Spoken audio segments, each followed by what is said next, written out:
السلام عليكم ورحمة الله وبركاته، يا رب تكونوا بخير. انتوا هتقولوا ان انا بتاع الطبخ، ايه اللي جابني للماسكات؟ بصراحة كده جايبالكوا حتة ماسك اختراع، عايزاكوا كلكوا تجربوه. يلا كده نشوف احنا حضرناه ازاي.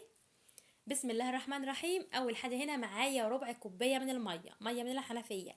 هنزل عليها بمعلقه كبيره كده من لبان الدكر، بتجيبيه من عند العطار. يعني الكميه اللي في الكيس دي كلها كده ب10 جنيه. زي ما انتم شايفين كده اخدت معلقه على ربع كوبايه من الميه، وهسيبها ليله كامله. زي ما انتم شايفين كده. بعد ما تسيبيها ليله كامله اللون بتاعها هيتغير تماما. هيكون اللون بتاعها بالشكل ده كده. هنا معايا حلة على النار، هنزل كده بمية او منجوع لبان الذكر. زي ما انتم شايفين كده، وهنزل عليهم بمعلقة من الجيلاتين.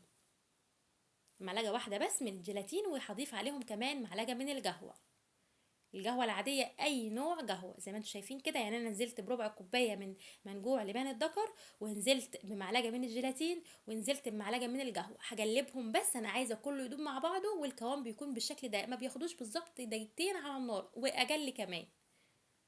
على نار هاديه كده بتدوبي كله مع بعض، وبتسيبيه يهدى، وهنكمل مع بعض. زي ما انتم شايفين كده القوام بتاعه بيكون بالشكل ده، وكل ما بتسيبيه يبرد بيتقل اكتر واكتر.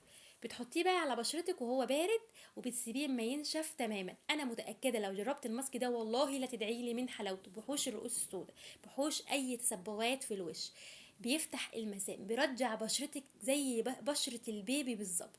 والله لو جربتوه لا تدعوا لي من حلاوته. بصراحة انا جربته، ما حبيتش ابخل عليكم بالتجربة دي، لان بصراحة فرقت معايا 180 درجة. زي ما انتم شايفين كده بسيبه ينشف تماما، وبعد كده بشيله من على البشره. وكمان بشيل الشعر الوبري اللي في الوش، يعني بيشلك اي شوائب، اي مثلا رؤوس سودا في المناخير، في الوش، في اي حته كده في البشره، بيخليها لك فله شمعه منوره.